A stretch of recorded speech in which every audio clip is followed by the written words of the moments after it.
how to use our money.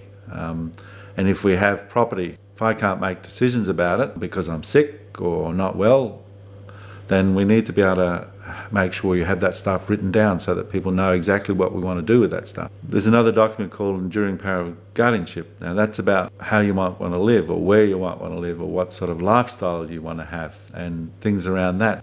Whoever you make a decision about to be the person responsible, or the people, and they could be close friends, people you trust, that will look after you, that care for you. And we've all got those people out there. We know who they are. We can also talk about medical stuff, how we want to be treated and how we want to be looked after, what sort of health care we want. So those sort of things we need to think about. We can write them all down and put them in this document, and we can get help from people to do that. There's a couple other things that we need to think really serious about. And it's hard. It's hard thinking about this stuff because there's stuff we think is going to happen down there somewhere, older.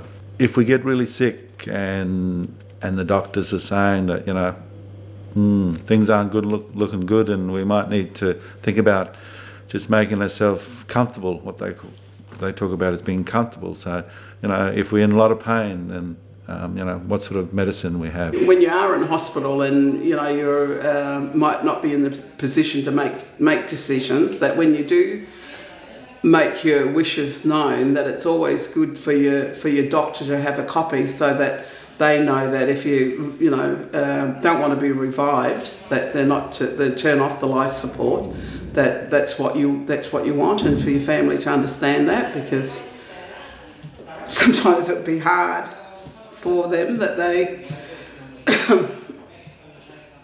want to they don't want to let go. So the thing is to make sure that they understand that you don't want to be brought back. So we need to make some serious decisions about that and have that put down in paperwork, and so that people know that it's clear that, unless it's going to really make us better, then we maybe just want to, just have some treatment that's just going to make life a little bit easier for us to just, maybe go to sleep and not wake up, because it'll be all good. Especially if you haven't got quality of life. Yeah.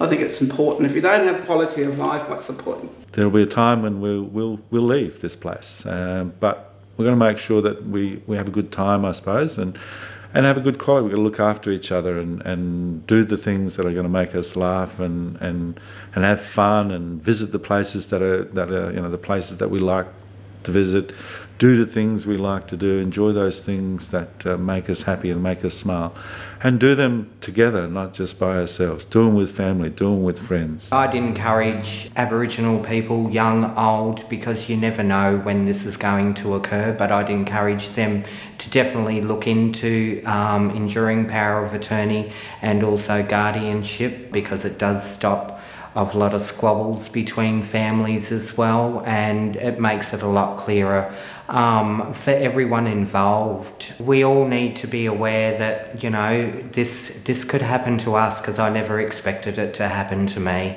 You just never know what's going to be around the corner, So, yeah, it's good to have those things in place.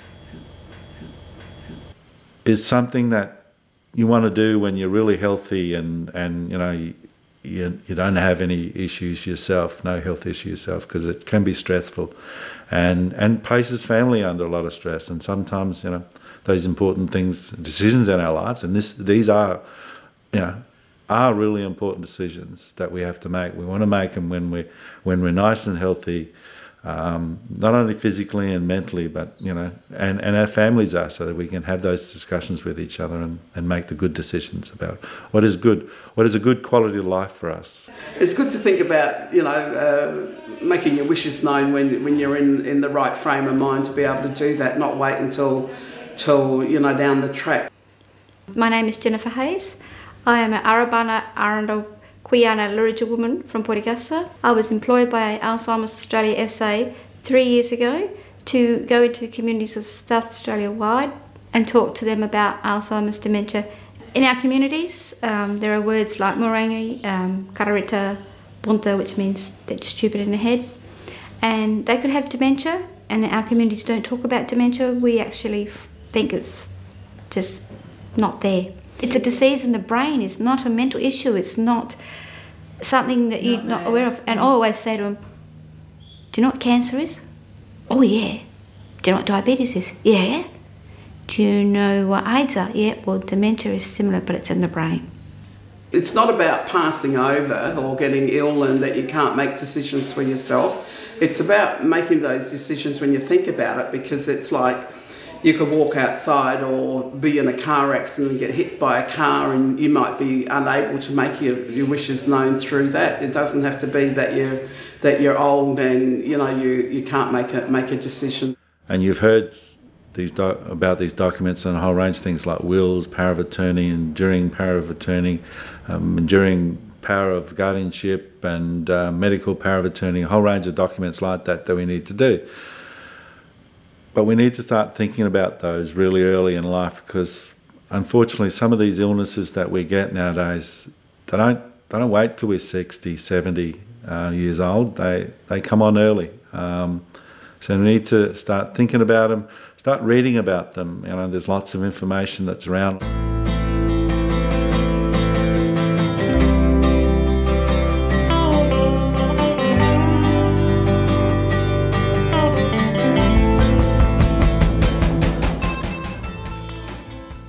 You can get more information regarding planning ahead in this little booklet, which will also come along with the DVD that you will be receiving. And also you can purchase the Enduring Power of Attorney book and Guardianship book from your local post office. And start talking to your families around this, this information and what you've learnt, and start talking to them about having discussions about some of the things that you want.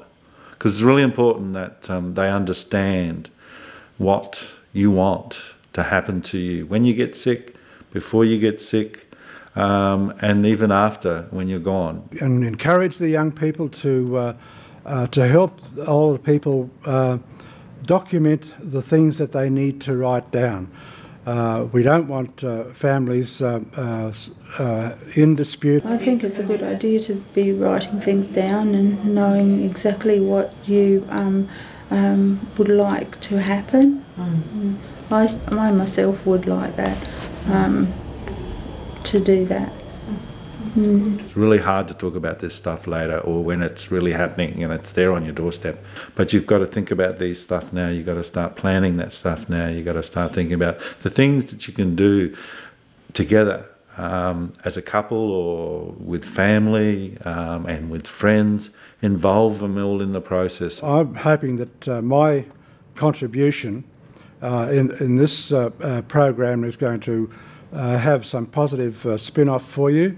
I hope that you out there are going to seriously take responsibility for advising your children and your grandchildren, and I hope that that we can build a better future for our children and help them reach their full potential.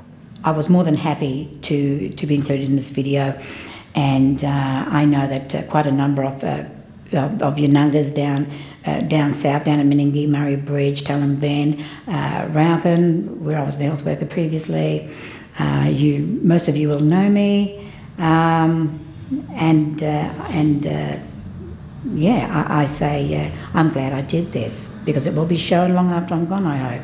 Thank you. I'm happy that my image is used long after I've gone to help as an educational tool for younger people, because I've always believed that it's our responsibility to use every opportunity and anything that's going to be useful for telling the truth in history. I'm happy for this video to be shown after I've passed on, because then my grandchildren would see it and realise that it's wise to make their wills.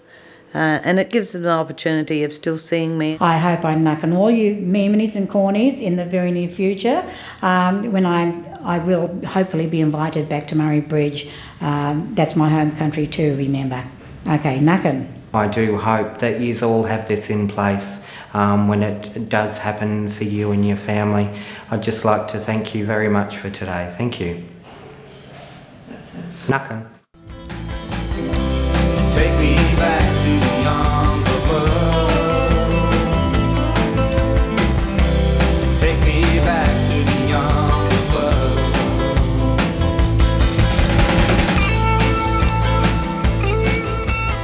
doing something like this, people, you know, like as a family thing, then people say, well, we're not, you know, they don't want to talk about it, or it's just, you know, if you sit down as a family and plan it, about what's going to happen.